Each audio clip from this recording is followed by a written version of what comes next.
السلام عليكم ورحمة الله وبركاته.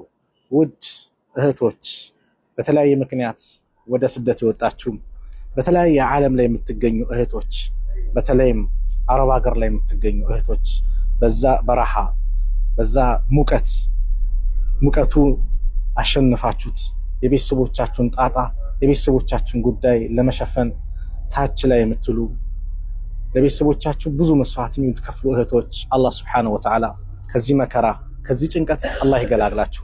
ያሰባችሁትን መልካም ነገር አላህ ያሳካላችሁ። ከዚህ ጭንቀት አላህ በቃችሁ አላህ ይበላችሁ። ከቤተሰቦቻችሁ ጋር በሰላም በጤና በአፍያ የምትገናኙ አላህ ያድርጋችሁ። ወላጆቻችሁን ለማስደሰት ብላችሁ ልጆቻችሁን ለማሳደግ ብላችሁ ትዳራችሁን ለመጠበቅ ብላችሁ በተለያየ ምክንያት ኑሮን ለማሸነፍ ብላችሁ በተለያየ ሀገር ስደት ላይ ወጣችሁ እህቶች አላህ በቃችሁ አላህ ይበላችሁ። ዱንያ አኺራችሁን አላህ ያሳምርላችሁ። ሀገራችሁ ገብታችሁ የተመቻቸውን ዱንያ ያማረውን ቤተሰብ የምትመሰርቱ ለወላጆቻችሁ ደስታ የምታመጡ አላህ ያድርጋችሁ። አላህ ድካማችሁን አላህ ይቁጠርላችሁ። የሰራችሁትን መልካም ስራ አላህ በትልቅ ሐሰናት በትልቅ ምንዳ አላህ ይወፍቃችሁ እህቶች። ሐቂቃ በጣም ልብ የሚነካ ነው። በእናንተን ችግር በተለይ በተለያየ ምክንያት በኡምራም በምንም የሚመጡ ወንድሞች እህቶች ሙቀቱን ሲያዩ የእናንተን ችግር ሐቂቃ ይረዱታል። የእናንተን ስቃይ ያውቁታል።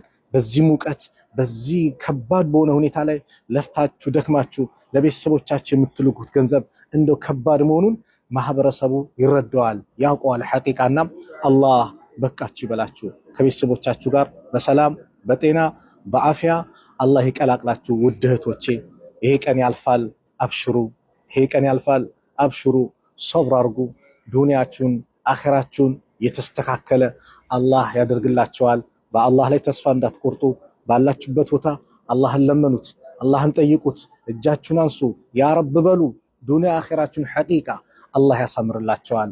እህቶቼ አላህ በያላችሁበት ቦታ አካባቢ ሰላማችሁን ያብዛው። ሰላም አላህ አርጋችሁ። ትዳር የሌላችሁን አላህ ትዳር ይለግሳችሁ። ልጅ የሌላችሁን አላህ ልጅ ይለግሳችሁ። ቤተሰብ ይናፈቃችሁን ከናፈቃችሁ ቤተሰብ ጋር በሰላም በጤና አላህ ያገናኛችሁ።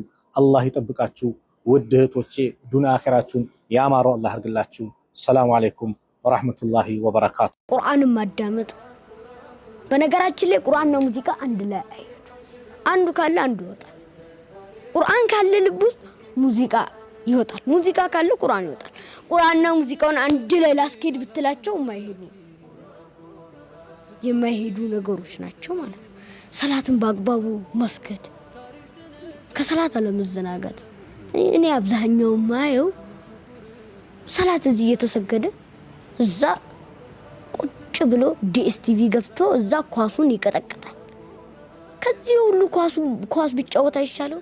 ከሚያይ መጫወት ይሻላል እንትን ከሚያብድ እሱም እንዳያዘናጋው መጫወቱ ግን አስስ ከማየት መጫወቱ ይሻላል። አዎ ያው ከሰላቱ ከእንትኑ እንዳያዘናጋው እንጂ እዚህ ጋር አባቱ ይሰግዳል፣ እዛች ጋር ልጁ ከብቶ ያ እዛ የከሌ ቡድን ጎል ሲያገባ ያለ ይጮሃል። አላህ ይጠብቃን ከዛ። አሜን አሜን። ይሄ ነው አላህ ከልብ ድርቀት ይጠብቀን እንላችኋለን። ልባችን የደረቁ ሰዎች ካሉ ይሄ በእነዚህ መፍትሄዎች እንወሰድ እላለሁ። በጣም የብዙዎቻችን ችግር ነው ቀልብ መድረቅ አይደለ? የዳዕዋ መድረኮች ላይ ተወዳድረህ ታውቃለህ? ስንት መድረክ ላይ ተወዳደርክ? 2 መድረኮችን የተወዳደርኩት። ሁለቱም ላይ አሸነፍክ? ሁለቱም ላይ አሸነፍ። ማሻአላህ በጣም ደስ ይላል። ሽልማት በዳዕዋ መሸለም ምን አይነት ስሜት ይፈጥራል? ምን ተሰማ? ያው እኔ ለሽልማትም አይደለም። አዎ ግን ስትሸለም ምን ተሰማ? በጣም ደስታ ተሰምቶኛል። ኦኬ የበለጠም ለዳዕዋዬም ላይ የበለጠ ተሞክሮ እንደወስድ በደንብ እንትን አድርጎኛል። እንደው በዳዕዋ ላይ መግፋት ትፈልጋለህ አይደል? እንድትገፋ የምትፈልግበት ትልቁ ምክንያት ግን ምንድነው? ያው ዳዕዋዬ ላይ እንድገፋ የምፈልገው በደንብ ያው ዳዕዋዎቹን ሳዳምጣቸው በደንብ እንድገፋ ያደርገኛል። ኦኬ